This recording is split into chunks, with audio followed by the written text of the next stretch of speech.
Buenos días a todos. Soy Rob Brown y soy analista de estrategia senior del Global Automotive Group en Noveles Incorporada. Y estoy aquí hoy para hablarles un poco sobre este concepto llamado valor de la información a la hora de tomar decisiones basadas en riesgos.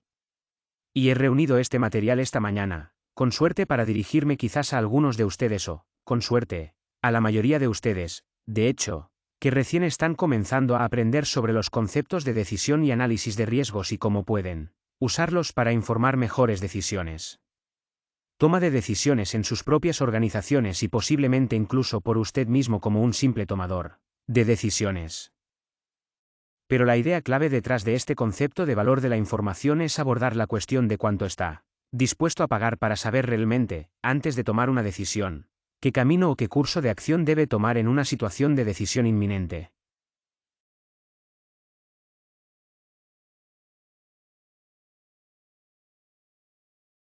Entonces, una de las cosas que aprendimos desde el principio en este concepto de decisión y análisis de riesgos es la idea de que solo porque usted toma una buena decisión, eso no significa necesariamente que experimentará un resultado que sea preferible para usted. Y una de las formas en que me gusta demostrar esta idea es con una especie de disposición tipo lanzamiento de moneda, aunque uso un ataque.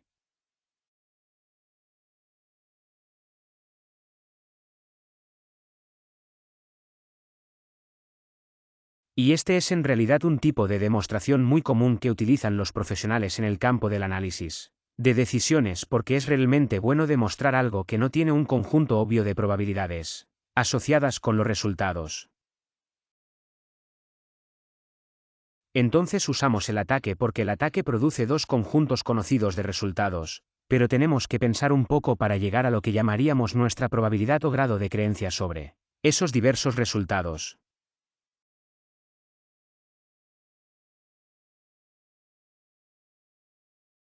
Entonces, la forma en que me gustaría plantear esto, y en cierto modo establecer la situación que nos lleva a esta pregunta sobre el valor de la información, es considerar la situación en la que de alguna manera has ganado la oportunidad de hacer otra apuesta.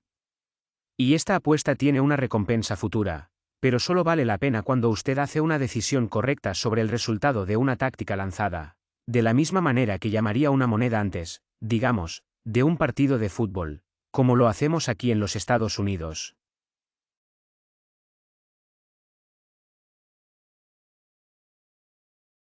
Entonces, después de lanzar la virola, o incluso antes de lanzarla, se le pide que diga si la virola apuntará hacia arriba o hacia abajo. Y sí, por supuesto, el rumbo apunta hacia arriba, ganarás $100. Ganarás el pago cuando lo solicites y luego, cuando lo solicites, ganarás el resultado de $100 también. Veo que mi pantalla en realidad no representa esta condicionalidad del todo bien. Pero de todos modos, la idea es que si haces la llamada correcta, ganarás $100. Si no realiza la llamada correcta, no gana nada. Entonces, antes de sumergirse en esta situación y haber evaluado las probabilidades asociadas con el virado hacia arriba, o hacia abajo, y haber asignado esas probabilidades en su mente como 60% hacia abajo y 40% hacia arriba, piense en los resultados que puede ocurrir, ¿verdad? Entonces, si miramos nuestro árbol de decisiones, si miramos el conjunto inferior de ramas, en el conjunto inferior, podríamos cancelar antes de saber el resultado real.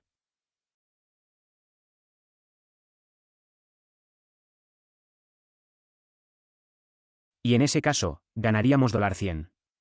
Y en la rama superior del árbol de decisión también vemos una situación muy similar. Pero en este caso particular, nuestras ganancias solo serían, en promedio, $40. Entonces, queriendo ser racionales con nuestra toma de decisiones, elegimos el camino que maximiza nuestro valor esperado o promedio al observar todos los futuros posibles que podrían ocurrir.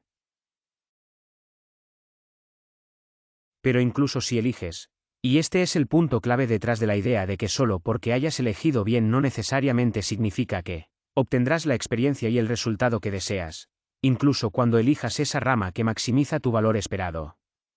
Aún podrías enfrentar una situación en la que pagas hacia abajo y ocurre una situación hacia arriba.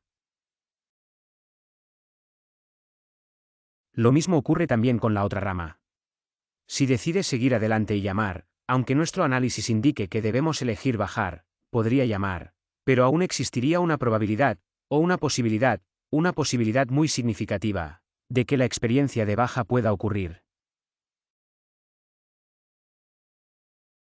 Entonces la pregunta es, al enfrentar esta situación, dado que podemos tomar una decisión racional o buena, pero no necesariamente experimentar el resultado que deseamos, ¿cuánto deberíamos estar dispuestos a pagar para estar seguros de que podremos obtenerlo?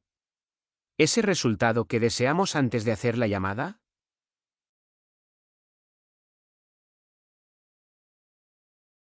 Entonces, una de las herramientas que utilizamos para abordar este concepto es la idea de relacionarnos con un clarividente. Un clarividente inevitable que tiene omnisciencia, y este clarividente puede contarte todo sobre el futuro, pero solo te lo dirá por un precio.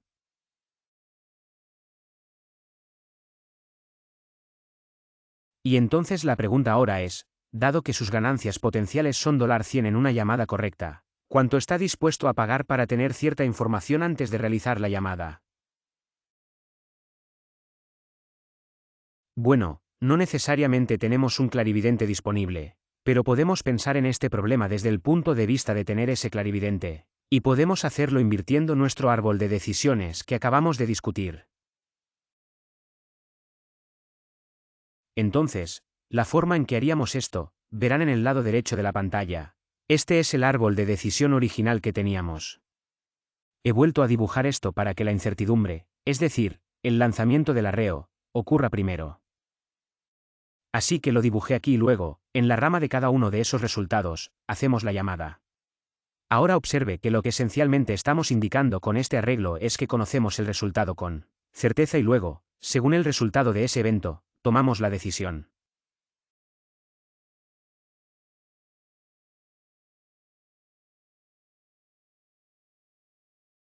Entonces, la forma en que calculamos esto ahora es calculando el valor esperado del valor de decisión en este nodo. Es decir, llamamos a 100 cuando sabemos que está arriba, y automáticamente ganamos $100.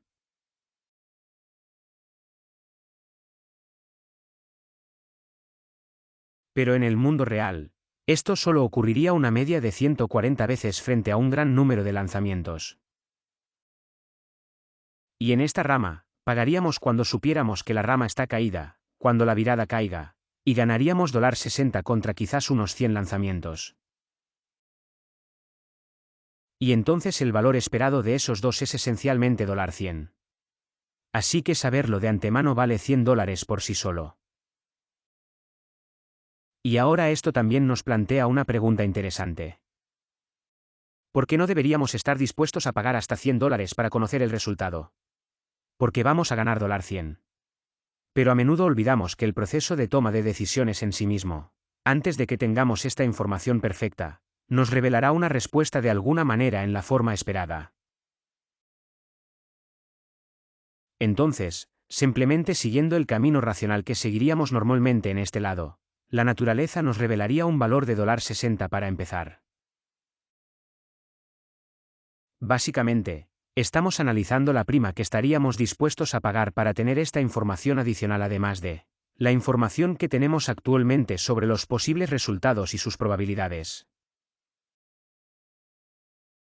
Entonces, la diferencia entre esos $60 originales que potencialmente podríamos ganar si calculamos el resultado correctamente menos los $100 de saber con certeza nos da un valor esperado de $40.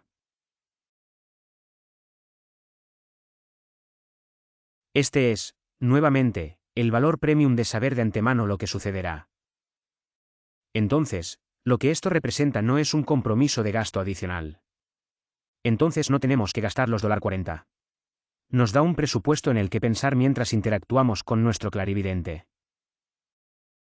Podemos usar esos $40 como una forma de decir que esto es lo máximo que estaríamos dispuestos a negociar para obtener esta información. Pero tenemos todo ese espacio entre $0 y $40 para negociar el aporte de nuestros clarividente. Entonces, esto se convierte en una herramienta realmente muy valiosa en una aplicación más genérica, por así decirlo, más orientada a aplicaciones de casos de negocios en lugar de simples trucos de salón, como el que les estoy mostrando aquí. Y veremos cómo funciona esto a medida que avancemos, pero permítanme, ya saben, Proponer que esto establezca la idea de que antes de seguir el camino de ejecutar una estrategia particular en los negocios, a menudo hay incertidumbres que se presentan y que pueden justificar una mayor investigación en torno a esa incertidumbre. Entonces, por ejemplo, puede representar un diseño adicional de experimentos que podríamos realizar y que tienen un costo, o tal vez representan un estudio de mercado que podría realizarse sobre una de las variables. Y así podríamos saber de antemano cuál es nuestro límite superior racional en un presupuesto que deberíamos estar dispuestos a discutir con alguien que nos proporcione esos servicios o actividades que nos brinden mejor información. También, avanzando un poco, voy a señalar que, tal vez desde una perspectiva introductoria, estoy discutiendo esto en términos de tener información perfecta, lo cual, como probablemente ya habrás adivinado, muy rara vez tenemos información perfecta sobre cualquier cosa con la que nos enfrentemos en la toma de decisiones comerciales o en cualquier otro ámbito de nuestras vidas hasta que sea demasiado tarde. Por eso hablamos frecuentemente también del valor de la información imperfecta. Realmente no voy a discutir información imperfecta hoy porque incluso conociendo el valor de información perfecto, conocemos nuestros límites superiores. Entonces sabemos que estaremos en algún lugar entre $0 y este límite superior de valor que, potencialmente podríamos gastar para obtener una mejor visión sobre el resultado de una variable que es importante que conozcamos antes de comprometernos con una toma de decisiones.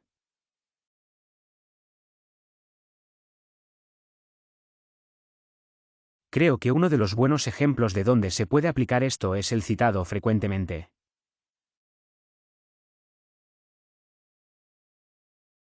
Estudio de caso de la bodega Fremar Cavi. Esto se presentó por primera vez en creo que Harvard. Entonces, si realmente desea leer el estudio de caso, le recomendaría que haga una búsqueda en Google sobre Fremar Cavi Winery y probablemente pueda descargar algún archivo que conozca en la web.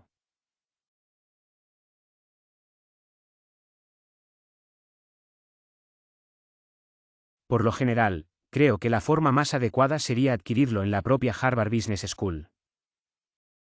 Pero la pregunta que nos gustaría abordar aquí con este estudio de caso en particular tiene dos vertientes. Número 1. Presentamos algo que es un ejemplo un poco más complejo, pero luego también podríamos descubrir que este valor de información tal vez no siempre sea un valor positivo.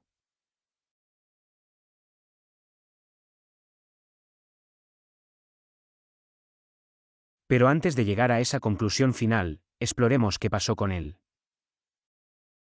Bodega de la Abadía de Fremar. La historia cuenta que a principios del otoño de 1976, hubo una tormenta que se acercó al valle de Napa justo antes de la cosecha. Faltaba aproximadamente una semana para la cosecha. Y esto presenta un enigma para los propietarios de las bodegas porque si llueve, el agua adicional sobre las uvas puede arruinar su cosecha o casi arruinarla.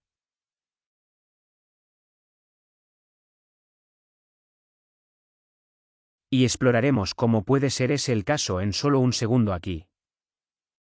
Pero supongo que hay otro beneficio que puede ocurrir, y lo discutiré aquí en solo un segundo.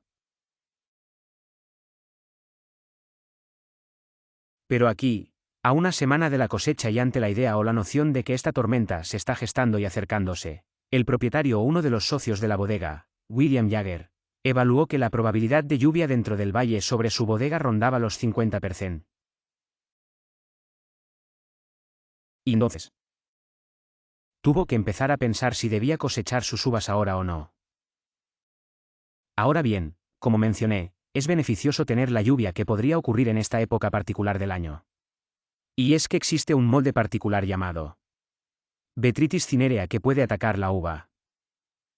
Y el efecto de que ataquen las uvas es que a veces, cuando atacan, pueden dejar un vino extraordinariamente maravilloso.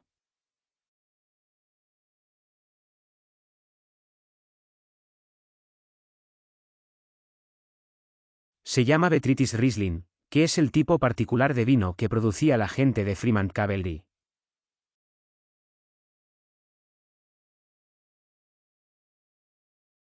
Y en este periodo de tiempo, como todavía es, el vino botrytizado se considera de un valor superior al vino Riesling normal. Y en este momento particular de la historia, la gente pagaba alrededor de 2,8 veces el precio de un Riesling normal. Así que si llueve, señor. Jagger volvió a evaluar la probabilidad de que se formara moho en aproximadamente un 40%. Y entonces la pregunta que ahora tiene que hacerse y comprometerse con algo muy rápidamente es, ¿cuánto estaría dispuesto o cómo estaría dispuesto a cosechar las uvas ahora? ¿O debería esperar a ver si realmente se forma Botrytis cinerea en las uvas? Por supuesto, esta situación es probablemente un poco más compleja que la forma en que la presenté.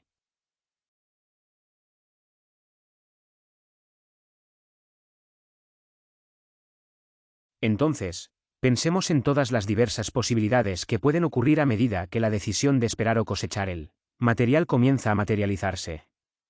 Entonces, la primera es seguir las ramas inferiores. Si seguimos adelante y cosechamos ahora, o si el señor.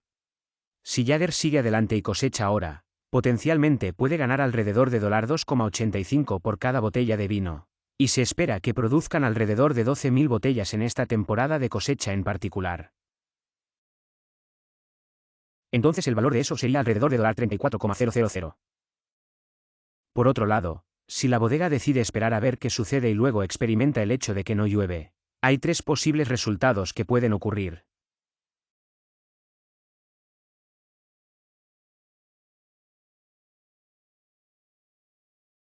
Entonces, si no llueve, ¿existe alguna posibilidad de que el contenido de azúcar y el contenido de ácido bajen por debajo del nivel que realmente crea un Riesling de alta calidad que podría venderse a $2,85, y en su lugar solo podrían obtener $2,50? Una botella para este vino en particular. Por otro lado, si se forma alrededor del 20% de azúcar, podemos comenzar a obtener un valor premium un poco más alto que nuestro precio normal de $2,85. Y en este caso particular podríamos obtener $3 por botella. Por otro lado, si se produce este tipo de condición muy rara o muy afortunada, probablemente debería decir, en la que se forma un 25% de azúcar en la uva, entonces podríamos obtener $3,50 por botella. Entonces este sería el caso. Estos serían los tres resultados si no llueve, y si seguimos la práctica normal de hacer retroceder nuestro árbol de decisión, es decir, podemos multiplicar 0,4 por cada uno de las probabilidades de cada evento por sus valores de pago reales, multiplicar esas sumas de probabilidad por valores de pago, resúmalo si eso nos da nuestro valor esperado para esta rama en particular, que es $37,000. Ahora bien, en el caso de que llueva, podríamos tener una situación en la que no se formó, y si no. Entonces nos enfrentamos a una situación en la que nuestras uvas realmente se expanden con agua adicional y, como resultado de eso, podríamos producir entre un 5% y un 10% más de volumen del que normalmente tendríamos, por lo que tomando solo el promedio aritmético entre ese 5% y 10%, lo que lo convierte en un 7,5%.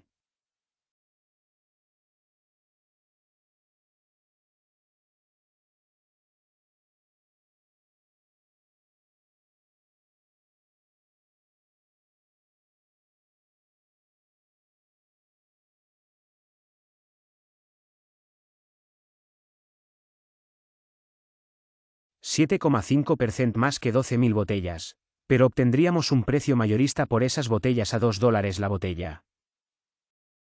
Por cierto, recuerda, estos son precios como de 1976.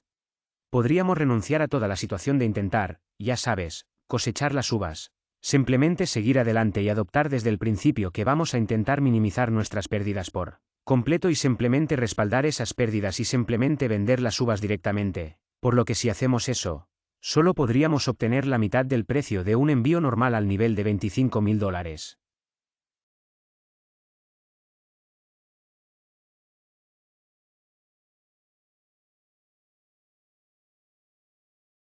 En este caso particular, solo obtendríamos la mitad de ese valor, por lo que terminaríamos ganando solo unos $12.000. Ahora, en este caso particular, esta es una decisión que se toma antes de enfrentar otras incertidumbres, por lo que simplemente tomamos el máximo de estas dos, por lo que probablemente sería mejor en este caso particular vender solo al por mayor. Vino al por mayor. Entonces ese valor se convierte en $25,800. Ahora finalmente, si llueve y se forma moho. Luego obtenemos este vino dulce, como mencioné, dulce, delicioso y complejo, que se puede vender a un precio superior de unos $8 la botella. Sin embargo, La pequeña compensación que experimentamos es que solo podemos vender alrededor del 70% del volumen que hubiéramos vendido antes. Y entonces, el efecto neto es que la recompensa por esperar y ver cómo se forma el molde es que solo ganaríamos $67,000 en comparación con los $8 multiplicados por 12,000 botellas.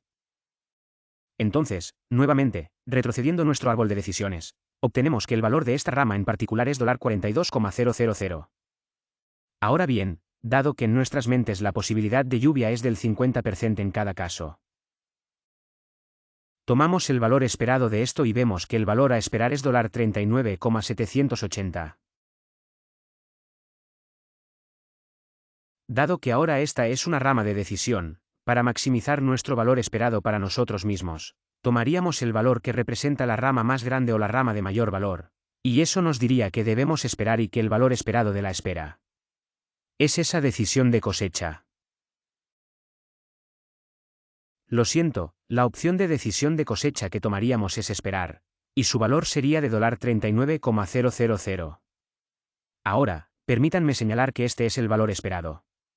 No es necesariamente el valor que obtienes. Entonces, esto se relaciona, por supuesto, con aquellas palabras que usamos en el análisis de decisiones que no necesariamente tienen el significado claro de uso que escuchamos en nuestro lenguaje cotidiano típico. Por valor esperado me refiero al promedio ponderado de probabilidad. De todas las posibilidades que pueden ocurrir en el futuro dentro del de todas las posibilidades que pueden ocurrir en el futuro dentro del contexto de la decisión que hemos formulado o de la decisión que hemos formulado. Por lo tanto, no necesariamente nos dice que esto es exactamente lo que experimentaremos, pero nos brinda una manera de sopesar en nuestras mentes tomar un camino frente a otro y luego comportarnos de manera informada o racional frente a esos resultados. Ahora, aquí estamos una semana antes de la cosecha. Y la tormenta inminente. Y tenemos que preguntarnos, ¿deberíamos esperar o seguir adelante y cosechar? Pero dado que el resultado de la lluvia es el que nos presenta la mayor incertidumbre y podría afectar más nuestro valor general, porque como puede ver, la cosecha ahora vale $34,000.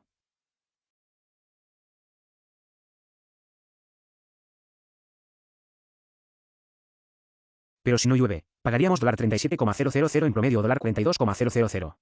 Así que la lluvia parece ser la incertidumbre clave sobre la que tal vez queramos saber algo. Entonces la pregunta es, ¿deberíamos pagar alguna cantidad adicional de dinero para saber si lloverá con mayor certeza? ¿Qué simplemente donde nos sentamos hoy? De manera muy simple, podemos reorganizar nuestro árbol de decisiones como lo hicimos en el ejemplo anterior. Y podemos anteponer el conocimiento del resultado meteorológico. Y luego, en cada rama de ese resultado meteorológico, formamos el resto de las ramas de decisión que pueden ocurrir.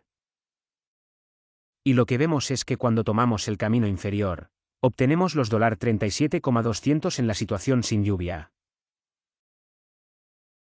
Y luego, cuando volvemos a recorrer el camino superior, obtenemos $42,360 en esta rama particular de saber que llovería.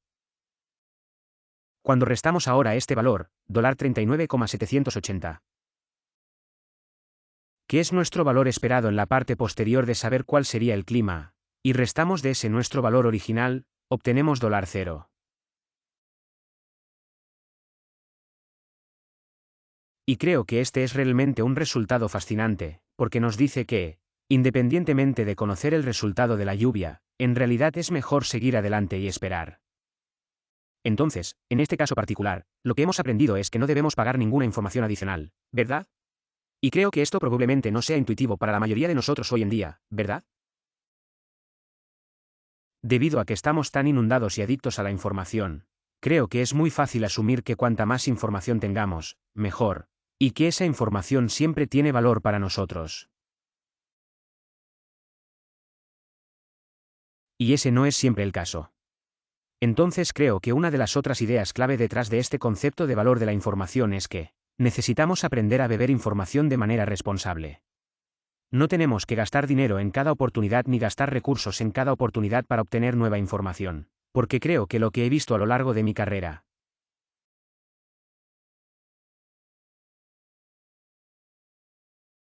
Y creo que esto probablemente sea cierto, es que a menudo sentimos que obtener más información y pagar por más información nos hace sentir bien. En cierto modo nos ayuda a absolvernos de decir, bueno, no exploramos más. Pero obtener esta información en realidad puede no ofrecer ninguna guía adicional para tomar decisiones efectivas. Por lo tanto, el compromiso de gastar dinero para obtener lo que creemos que sería mejor información es en realidad un desperdicio de recursos y dinero. Así que tengamos esto en cuenta también. El primer concepto es que tener información adicional, sobre nuestra comprensión actual del problema puede ser útil, pero no siempre lo es. Y podemos utilizar este concepto de valor de la información para distinguir entre esos dos estados.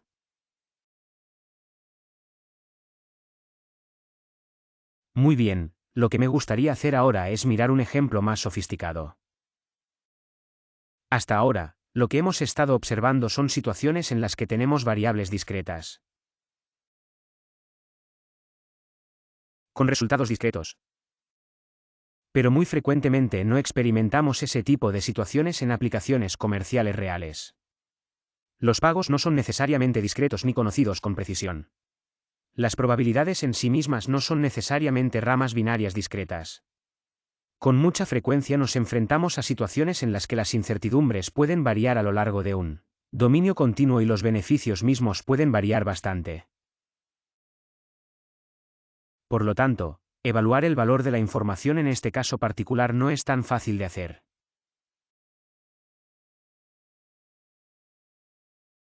Como lo es en nuestro tipo de casos más de nivel estudiantil o tipo juguete. Entonces, lo que tenemos que hacer es encontrar una situación en la que, o más bien un medio, en la que podamos evaluar esta naturaleza continua de incertidumbres y hacerlo de una manera manejable. Entonces, lo que he desarrollado como un método para hacer eso, y me gustaría discutirlo aquí mostrándoles otro caso muy simple, pero es más complejo en el sentido de que estamos usando estas variables continuas.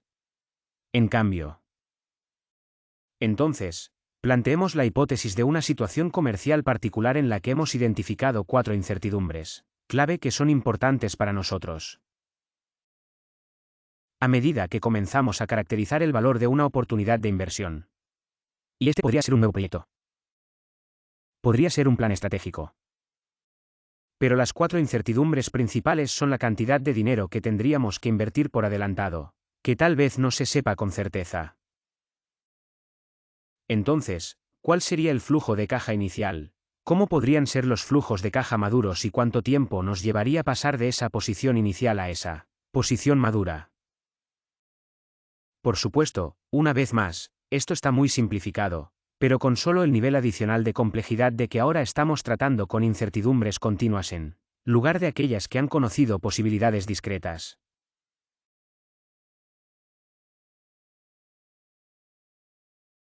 Perdóneme por tomar un sorbo de café aquí.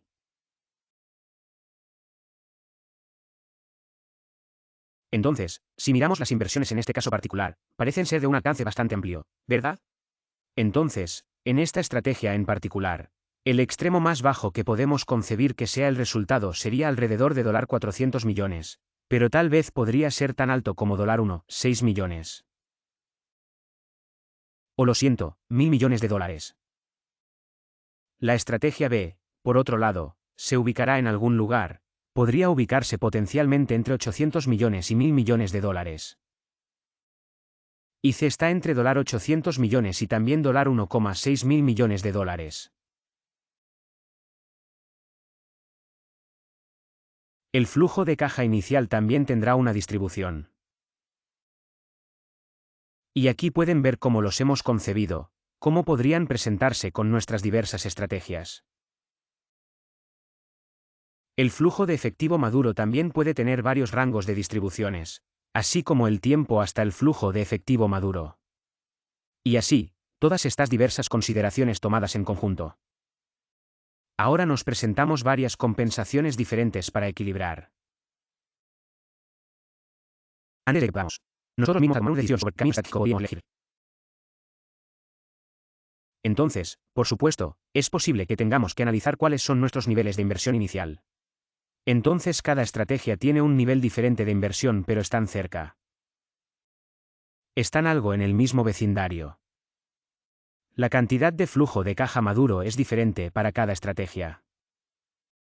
Entonces, específicamente para la estrategia C, si bien es posible que tengamos que invertir más por adelantado en promedio, 1.200 millones de dólares, el flujo de efectivo anual que genera es mayor que el de otras estrategias que podríamos considerar. Sin embargo, los periodos de recuperación de esos flujos de efectivo particulares también son diferentes. Entonces, como podemos ver, la inversión más baja tiene el flujo de caja más bajo. Aunque llegar allí es un poco más lento o más bien, lo siento, es más rápido que la inversión de nivel medio, que es, me refiero a nuestra inversión de nivel superior y luego la estrategia A, que tiene un tipo de nivel medio de inversión, alcanza un flujo de caja estable más rápido, pero no tan alto como C, pero sí más alto que B.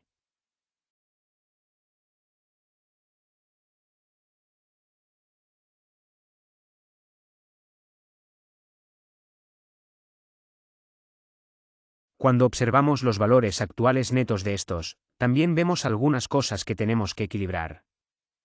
Entonces, por ejemplo, una de las primeras cosas que podríamos considerar sería el valor promedio esperado de todos nuestros flujos de efectivo y podemos ver que la estrategia A tiene un valor presente neto de 227 millones de dólares. B es el siguiente con 60 millones y C se queda atrás con 24 millones y podemos ver por qué ocurren estos valores. Resulta que, por supuesto, o más bien resulta que A tiene esta curva asociada. Su probabilidad de falla, dada la información que estamos tratando hoy, es aproximadamente del 15%, por lo que se puede ver la intersección interna con el valor actual neto cero. La probabilidad de fracaso de la estrategia B es de alrededor del 25% y la probabilidad de fracaso de la estrategia C es de alrededor del 45% por sí sola. También estamos viendo que cada una de estas estrategias tiene diferentes niveles de exposición máxima asociados y cada una de ellas se presenta con varios niveles de variación o varianza en sus resultados potenciales.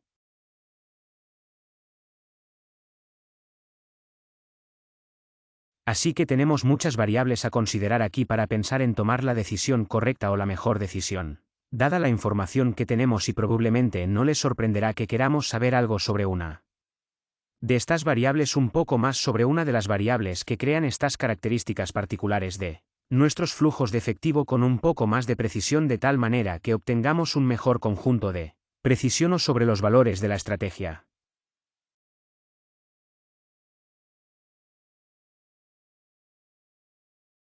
Así que permítanme resumir a qué nos lleva todo esto, y es que si abordáramos este problema simplemente con un simple análisis determinista o simplemente o más simple tal vez de tipo Monte Carlo, se nos presentaría un pequeño problema porque nuestra teoría financiera clásica nos dice que deberíamos preferir estrategias con los valores esperados más altos pero con la menor varianza y, por lo tanto, si seguimos adelante, y también aquellas estrategias que, si lo hacemos, pueden tomar la ruta de tomar un monte más alto.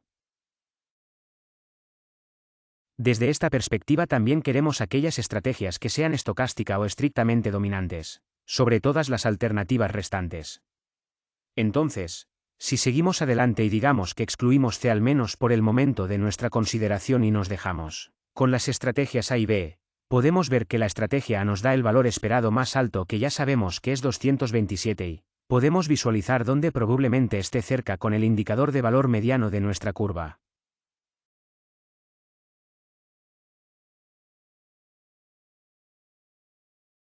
Entonces, A definitivamente tiene un valor esperado más alto que B, pero también podemos ver que A tiene menos varianza que esa. En lugar de B tiene menos varianza que la estrategia A, por lo que con frecuencia nos dicen que deberíamos preferir ese tipo de estrategias que tienen menos varianza. Varianza también. Entonces, en este caso particular, aunque no podemos tener todo lo que queremos en una estrategia particular desde el principio, ahora nos queda querer encontrar alguna manera de hacer una mayor distinción entre estos dos para que podamos tener un mayor grado de confianza que hemos elegido sabiamente.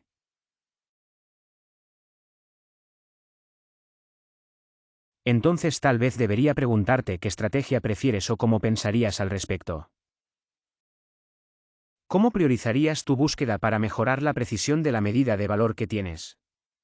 Y, por supuesto, de acuerdo con la naturaleza de una discusión sobre información de valor, ¿cuánto debería estar dispuesto a pagar para mejorar esa precisión?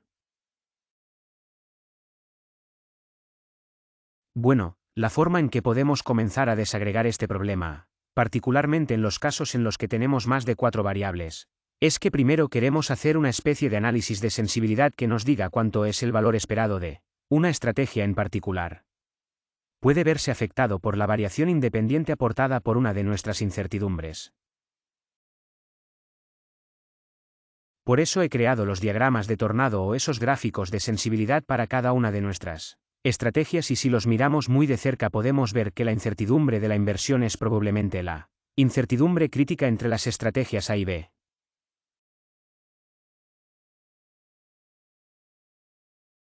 Y lo que eso significa es que si tomara la estrategia A, que es la indicada que maximiza mi valor presente neto esperado sobre B, el nivel de inversión que podría requerirse entre las dos es suficiente como para hacerme arrepentirme de haber tomado A, esa estrategia de mayor valor, sobre B si hubiera sido el caso que el nivel de inversión de A excediera con creces lo que B realmente podría haber producido.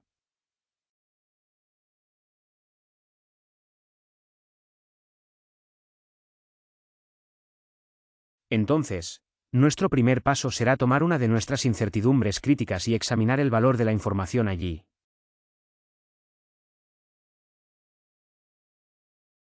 Ahora déjeme decirle que, después de haber estado involucrado en este tipo de análisis a lo largo de los años, muy frecuentemente los modelos que genero con los clientes suelen tener entre 10 y 100 incertidumbres. Y casi siempre ocurre que obtengo estos diagramas de tornado muy bien formados y de todas las incertidumbres. Generalmente solo hay entre 4, tal vez como máximo 6, pero generalmente en ese rango de 3 a 5 incertidumbres que realmente mueven la aguja al máximo en el valor actual neto.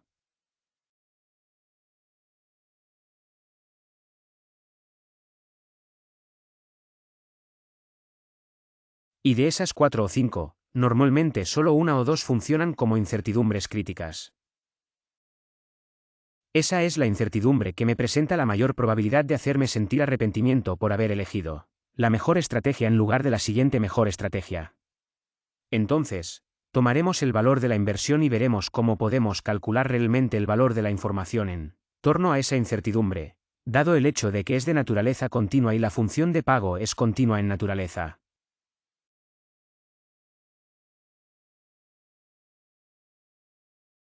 Así que permítanme recordarles nuevamente que vamos a describir el valor de la información como el presupuesto máximo racional que mejora la calidad de la información que tenemos de tal manera que reduce la ambigüedad general de la decisión.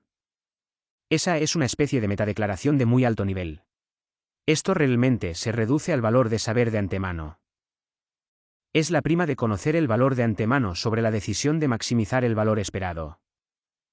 Y al final he creado lo que espero demostrar, un modelo de analítica que me ayuda a calcular esto porque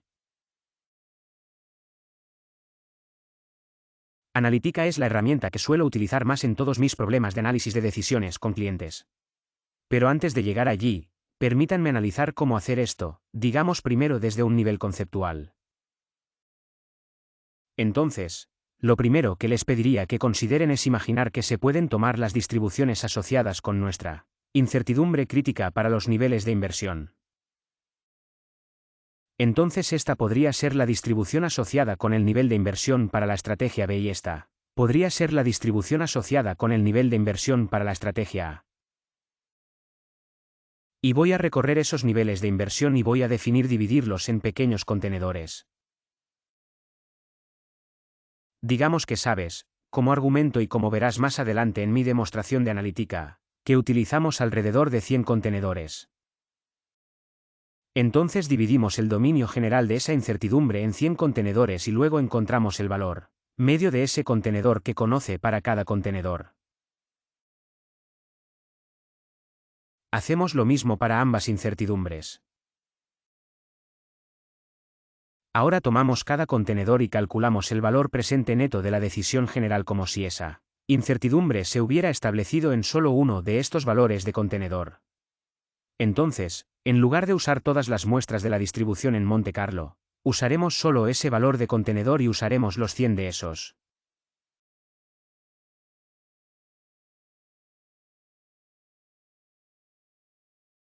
Y haremos lo mismo con nuestra otra incertidumbre.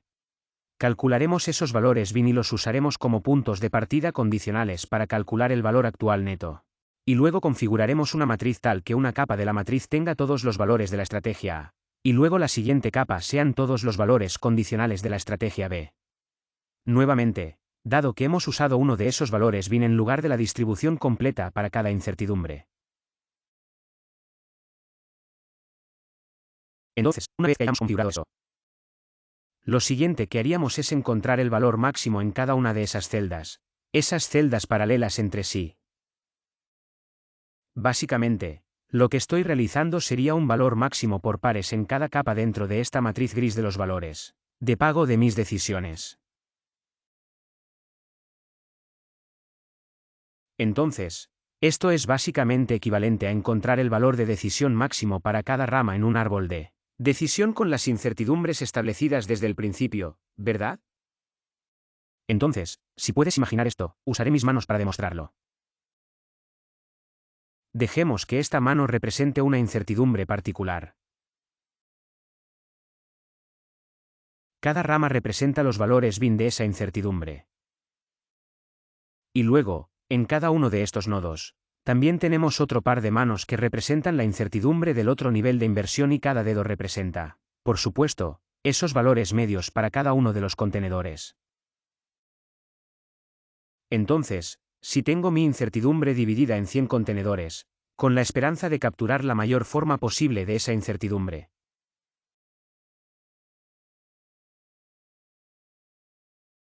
terminaría teniendo unas 10.000 ramas en un árbol de decisión normal. Por eso estamos usando algo más parecido a Monte Carlo y un enfoque matricial en lugar de intentar configurar esto en un árbol de decisiones. Porque en lugar de un árbol de decisiones, obtenemos algo que se parece más a un arbusto de decisión. Entonces, una vez que conozcamos los puntos finales de todos esos valores en el proceso de decisión, por así decirlo, y luego volvemos a las incertidumbres mismas. La incertidumbre de la inversión original, y encontramos la frecuencia asociada dentro de la PDF para esa distribución de probabilidad para ese valor medio. Entonces, para esa frecuencia y esta frecuencia para cada uno de estos valores medios, tomamos el producto de esos dos, y eso nos da la probabilidad condicional de que esa rama en particular pueda ocurrir dentro de nuestro árbol de decisión normal. Entonces ahora el efecto neto en este ejercicio particular o esta operación sería que ahora tenemos una matriz completa. Digamos aproximadamente una matriz de 100% de productos de todas las frecuencias asociadas con los valores medios en cada contenedor de nuestros dos niveles de inversión. Incertidumbres en el nivel de inversión. Ahora, finalmente, tomamos ese producto y multiplicamos el producto por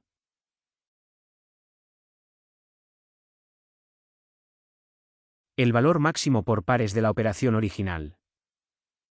Y el efecto neto de eso y luego lo sumamos sobre todas esas frecuencias binarias de probabilidad conjunta con los valores máximos por pares. Y el efecto neto es que ahora nos encontramos en una situación en la que, si conociéramos de antemano el resultado de esas diferentes situaciones de inversión y eligiéramos nuestra estrategia en función de esos resultados, ahora tendríamos potencialmente a nuestra disposición 250 millones de dólares. Entonces, la diferencia entre esa situación de conocer los $250 millones de antemano y conocer o haber medido, debería decir, los $227 millones para nuestra estrategia original A. La diferencia es $23 millones. Entonces, lo que esto nos dice es que antes de seguir el camino de desarrollar la estrategia A versus la estrategia B, tenemos disponible un presupuesto de investigación de $23 millones para saber mejor cuál tendría que ser o sería el valor real de la inversión. Debe ser para ejecutar la estrategia A sobre la estrategia B.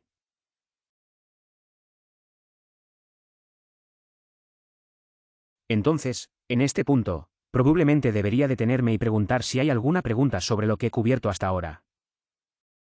Probablemente debería haberlo hecho un poco antes, pero no dudes en publicar cualquier pregunta que tengas en este momento. Así que pensé en este momento, lo que haré es salir de la presentación de PowerPoint y mostrarles un ejemplo. Este ejemplo de analítica y cómo funciona realmente. ¿Cómo funcionan realmente estos cálculos? Este es el modelo original que desarrollé en analítica. Se ve un poco diferente al que les mostré en la presentación porque anoche estuve jugando con algunos conceptos. Pero este es el modelo original. Y así, ya sabes, cada uno. Cada incertidumbre está realmente representada con un conjunto de distribuciones de probabilidad. De hecho, lo que sucede debajo de estas representaciones en sus formas idealizadas son alrededor de 1000 simulaciones. Para cada una de esas incertidumbres. Y cada uno de ellos varía continuamente en este ámbito de nivel de inversión. Cada uno de estos, tal como mostré, produce un conjunto de flujos de efectivo.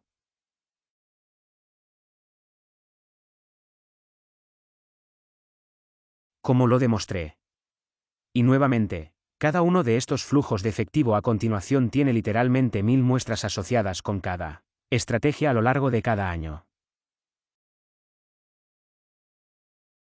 Y, en última instancia, lo que estoy haciendo es agregar todos estos. Y probablemente sean un centro de masa ponderado al que llamamos valor medio. Y obtenemos estas curvas. Nuevamente, entendiendo que hay. Para cada estrategia y para cada año de nuestro periodo de planificación, hay 1000 muestras, cada una de las cuales varía continuamente.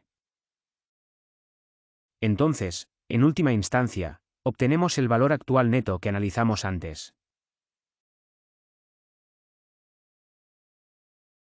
Y podemos ver las compensaciones que enfrentamos ahora o el enigma que enfrentamos porque los resultados no necesariamente coinciden.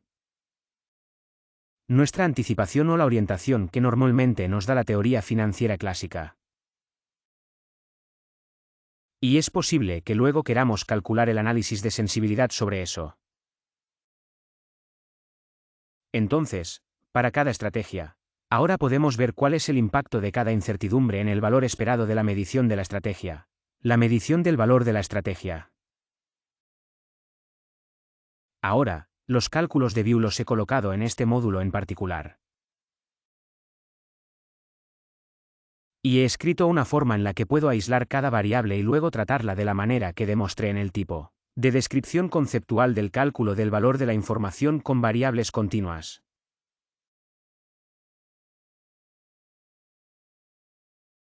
Entonces lo que he hecho es, en primer lugar, he dicho que quiero probar el nivel de inversión.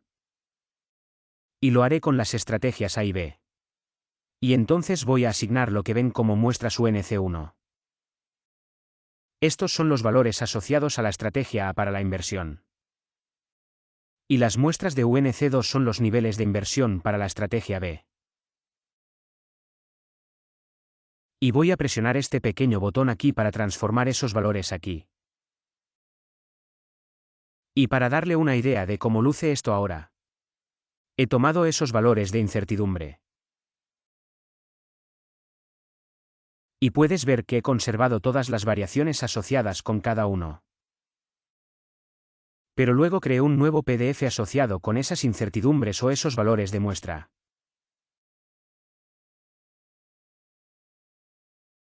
Y los dividí de tal manera que tengo alrededor de 101-102 contenedores en esa distribución.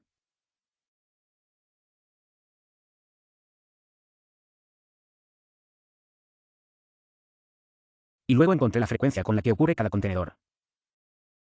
Ahora, y he hecho esto en ambas situaciones. Tanto para el nivel de inversión de la estrategia A como para el nivel de inversión de la estrategia B. Ahora puedo calcular la probabilidad conjunta de ambos. Y lo haré simplemente multiplicando esas dos distribuciones. Pero confiando en la capacidad subyacente de analítica de tratar estas dos incertidumbres como ortogonales entre sí, es decir, cada una de ellas se considera existente en un eje en esa matriz cuadrada que les mostré como descripción del valor de la información.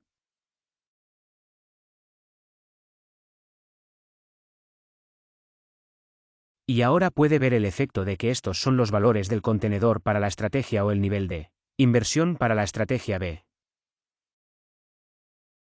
Aquí es donde debo decir su número de índice y este es el número de índice asociado con estos valores de BIN. para el nivel de inversión para la estrategia A. Eso está en esta columna en particular. Y puedes ver el efecto en los 10.000 cálculos o un poco más de 10.000, 102% dos cálculos.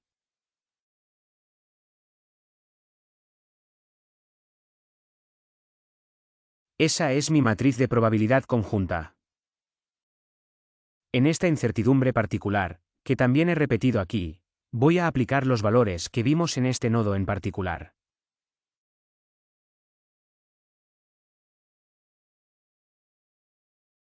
Esos son los valores a lo largo de esta distribución en su dominio de dólares de inversión.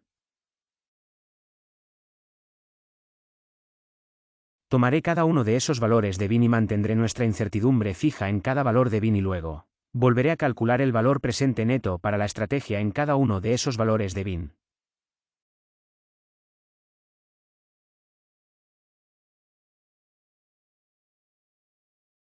Entonces, el efecto neto es que se puede ver que el valor presente neto esperado, de los cambios en mis valores de cada una de las incertidumbres.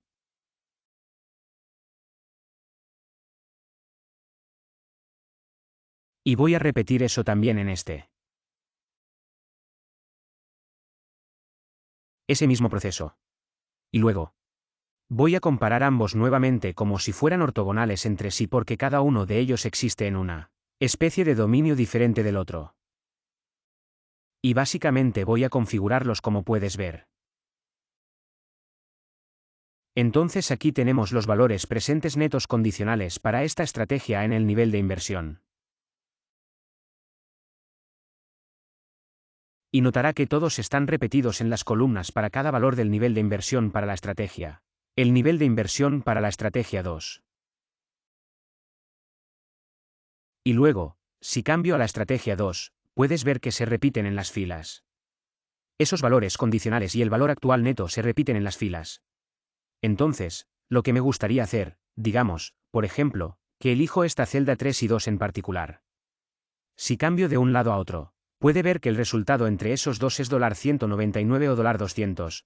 $200 millones de dólares versus $680 millones de dólares.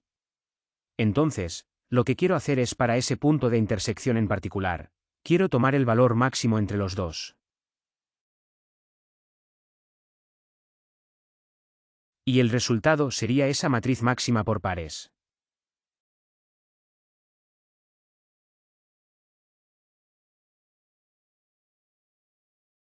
Y si miro esto gráficamente, lo que parece es que ahora tengo un conjunto de situaciones límite en las que siempre he elegido el valor presente neto máximo en función del resultado de conocer el nivel de inversión real asociado con cada oportunidad de inversión.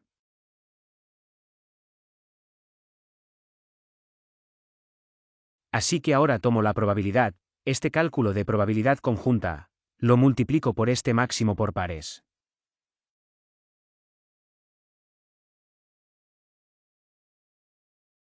Entonces, multiplico el máximo por pares por esa probabilidad conjunta y luego lo sumo sobre todas las dimensiones de las dimensiones resultantes, que serían los índices escalonados para el nivel de inversión 1 y el nivel de inversión 2. El efecto neto de eso es de $249,7 millones de dólares o lo he redondeado a $250 en nuestra presentación. Así que ahora todo lo que tengo que hacer es simplemente encontrar el valor de decisión anterior, el valor esperado de eso, que ya sabemos que es de $227 millones, y el valor de la información se da simplemente como la diferencia entre este valor que acabamos de calcular, que es el valor de la información previa, menos el valor de la decisión previa que simplemente maximiza nuestro valor presente neto basándose únicamente en la información inicial que poseemos.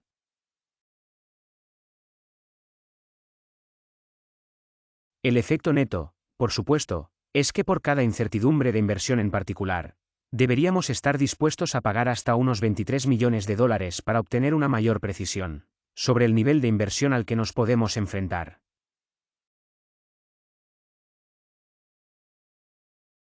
Por supuesto, permítanme volver a nuestra discusión inicial sobre esto. No estamos obligados a gastar $23 millones de dólares para obtener esta información adicional. Esto simplemente representa el límite superior de lo que deberíamos estar dispuestos a pagar. Y esto nos da bastante margen de maniobra. Podemos ser muy creativos ahora si sabemos que tenemos un presupuesto de 23 millones de dólares que podemos gastar racionalmente sin destruir más valor de nuestra decisión. Podemos tomar esto en un presupuesto creativo para idear algunas formas creativas de lograr un mejor refinamiento de nuestra inversión, en el nivel de inversión que podamos enfrentar.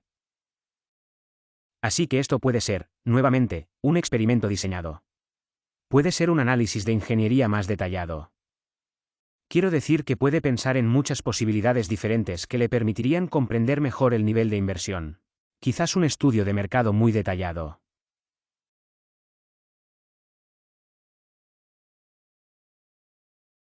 Permítanme regresar a nuestra presentación y terminar ahí y decir que realmente aprecio el tiempo que todos se tomaron para participar conmigo hoy. Y espero que esto le haya dado una idea sobre cómo podría gastar mejor sus recursos para tomar decisiones más informadas y no gastar más dinero del que realmente necesita para llegar allí.